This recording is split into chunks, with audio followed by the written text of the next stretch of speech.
60장.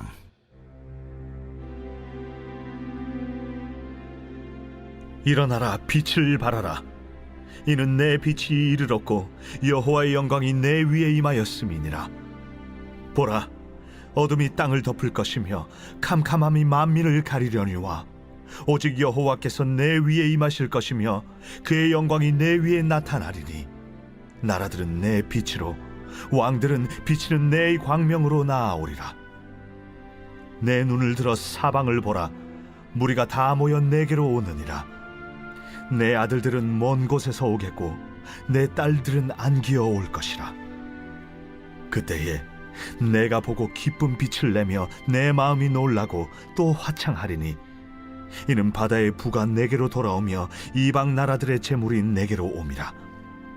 허다한 낙타 미디안과 에바의 어린 낙타가 내 가운데에 가득할 것이며 스바 사람들은 다 금과 유향을 가지고 와서 여호와의 찬송을 전파할 것이며 게달의 양무리는 다 내게로 모일 것이요 느바요스의 순양은 내게 공급되고 내 제단에 올라 기꺼이 받음이 되리니 내가 내 영광의 집을 영화롭게 하리라. 저 구름같이 비둘기들이 그 보금자리로 날아가는 것 같이 날아오는 자들이 누구냐? 곧 섬들이 나를 앙망하고 다시스의 배들이 먼저 이르되 먼 곳에서 내 자손과 그들의 은금을 아울러 싣고 와서 내 하나님 여호와의 이름에 드리려 하며 이스라엘의 거룩한 이에게 드리려 하는 자들이라. 이는 내가 너를 영화롭게 하였음이라. 내가 노하여 너를 쳤으나 이제는 나의 은혜로 너를 불쌍히 여겼음즉 이방인들이 내 성벽을 쌓을 것이요 그들의 왕들이 너를 섬길 것이며 내 성문이 항상 열려 주야로 닫히지 아니하리니 이는 사람들이 내게로 이방 나라들의 재물을 가져오며 그들의 왕들을 포로로 이끌어옴이라. 너를 섬기지 아니하는 백성과 나라는 파멸하리니 그 백성들은 반드시 진멸되리라. 레바논의 영광 곧 잣나무와 소나무와 황양목이 함께 내게 이르러 내 거룩한 곳을 아름답게 할 것이며 내가 나의 발 둘 곳을 영화롭게 할 것이라. 너를 괴롭히던 자의 자손이 몸을 굽혀 내게 나오며 너를 멸시하던 모든 자가 내 발 아래 엎드려 너를 일컬어 여호와의 성읍이라 이스라엘의 거룩한 이의 시온이라 하리라. 전에는 내가 버림을 당하며 미움을 당하였으므로 내게로 가는 자가 없었으나 이제는 내가 너를 영원한 아름다움과 대대의 기쁨이 되게 하리니 내가 이방 나라들의 젖을 빨며 무도왕의 젖을 빨고 나 여호와는 내 구원자 내 구속자 야곱의 전능자인 줄 알리라.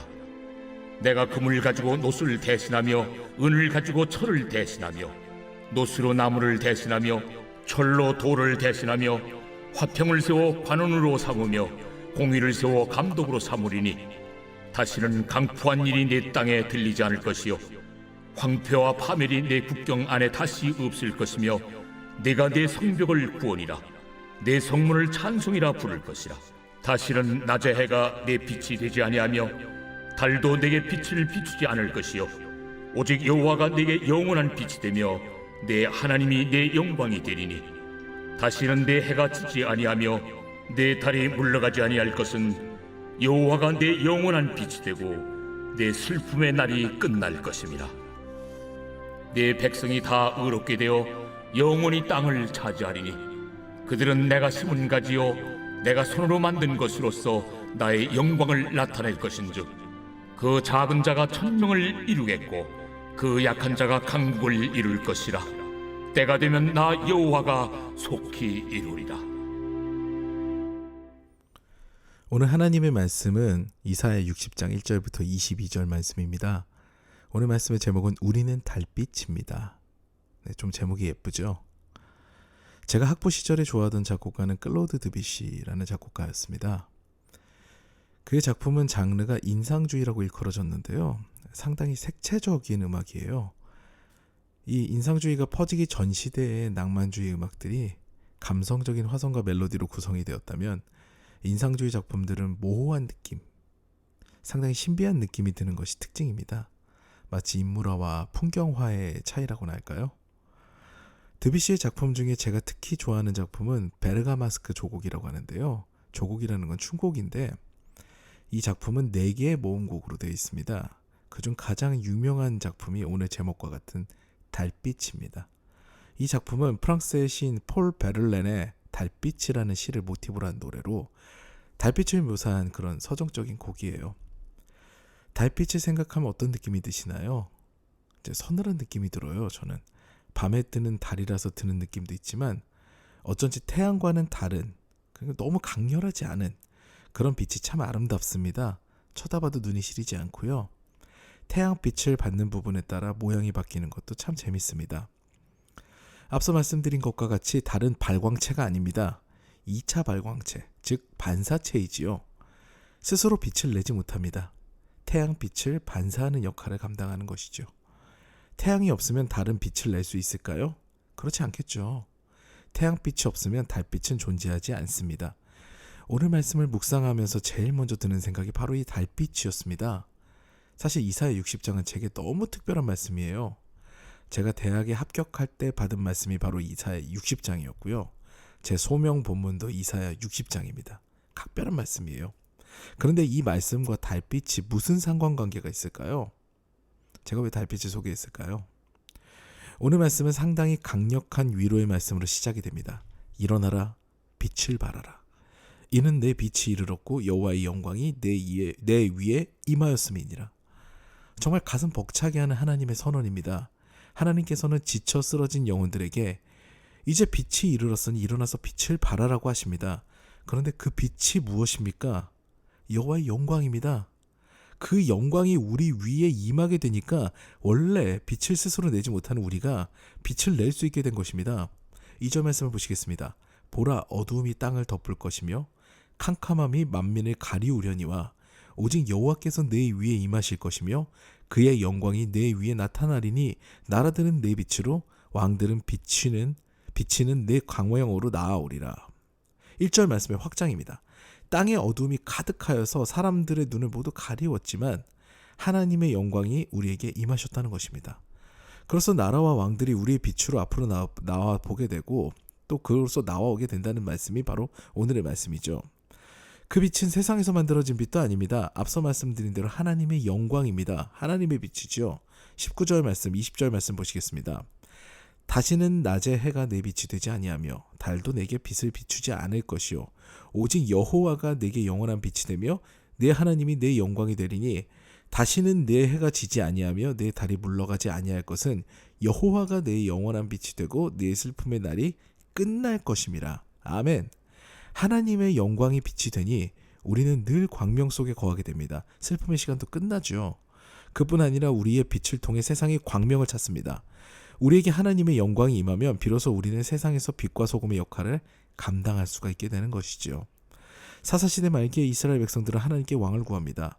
다른 민족들은 왕이 다 있어가지고 전쟁에도 왕이 나가고 그래서 힘을 갖게 되는데 이스라엘은 왕이 없어서 민족이 힘이 없다고 그렇게 한탄을 하는 거죠. 그러면서 왕을 구하는데 이때 쓰인 단어가 히브리어로 멜레크입니다. 너희들의 아이를 바쳐라 라고 하는 그런 잔인한 암몬의 신 몰렉과 같은 어원이에요. 힘을 상징하죠. 능력을 상징합니다. 그런데 하나님께서는 왕을 뽑아주시면서 내가 너희들에게 나귀들을 보낸다고 하십니다. 나귀들은 무슨 뜻이냐면요. 성경에서는 지휘관으로 번역이 되지만 실상의 뜻은 하나님의 대리자 정도의 의미입니다. 너희들이 능력 있는 뭔가 다른 존재, 의지할 만한 존재를 구하는데 결국 그 존재는 나밖에 없고 결국 여기서 그 능력을 발휘하는 사람들은 나의 대리인이 되어야 돼 라고 하시는 것이 하나님이시죠. 왕은 오직 하나님만 되실 수 있습니다. 빛은 하나님이시죠. 그 빛이 우리에게 비춰져야 우리는 비로소 빛을 낼 수 있는 것입니다. 우리가 낼 수 있는 빛은 태양과 다릅니다. 달빛과 비슷한 그런 속성을 지녀요. 태양빛이 모든 것을 밝힘으로 죄악을 드러내며 공의를 실현하는 빛이라면은 달빛은 길이 어두워 헤매는 사람들에게 길을 비춰주는 등 밤의 두려움을 이길 수 있는 친구와 같은 빛입니다. 우리는 바로 이런 달빛이 되는 것이죠. 주님의 영광이 임함으로 인해 세상을 비추는 빛이 되는 존재들이 바로 우리들입니다. 사랑하는 여러분, 하나님께서는 우리를 사랑하시기 때문에 우리의 슬픔의 시간을 종식시키시고 은혜를 베푸십니다. 하나님의 영광을 우리에게 비추사 우리로 하여금 빛을 낼 수 있는 존재로 만드시는 것이죠. 그래서 주님을 만나서 주님의 은혜를 경험하면 다른 사람들을 위로하는 빛을 내며 어두운 세상을 비추는 빛으로 변화되는 것입니다. 오늘도 하나님의 영광되는 삶을 살아가심으로 세상을 비추는 광명으로 거듭나서 소외되고 아파하고 어려워하는 이들의 삶을 비추는, 그래서 그들이 광명으로 나아오게 하는 그런 인생 되시는 더사랑 가족 여러분 되시기를 주님의 이름으로 축원합니다. 오늘 이 시간에 다 같이 기도하시겠는데요. 오늘 말씀과 같이 하나님의 영광을 경험하여서 그 영광이 우리에게 임하여서 세상의 빛된 존재가 되어 어두운 세상을 비추고 소외되고 어려움을 겪는 이들에게 광명을 선물하는 우리가 되기를 원합니다. 라는 그런 기도를 드렸으면 좋겠고요. 두 번째로 오늘은 좀 특별한 기도를 드리기를 원합니다. 제 마음에 이 기도를 드렸으면 하는 마음이 막 생겨서요. 오늘은 특별히 우울증, 경계선 장애, 공황 장애, 이런 정신적으로 연약함을 경험하는 이들에게 하나님의 위로가 임하시기를 간구하는 기도를 드렸으면 좋겠습니다. 주위에 생각나시는 분이 있다면 그분을 떠올리면서 기도하셨으면 좋겠고요. 특별하게 생각나시는 분이 없다면 하나님, 정신적으로 정말 힘들어하는 연약한 그를 위해서 오늘 이 시간에 제가 기도하기를 원합니다. 라는 그런 기도를 주님 앞에 드렸으면 좋겠습니다. 마지막으로는 각자 개인의 기도 제목을 두고 오늘도 이 새벽에 주님의 말씀 붙들고 기도하는 시간을 갖겠습니다.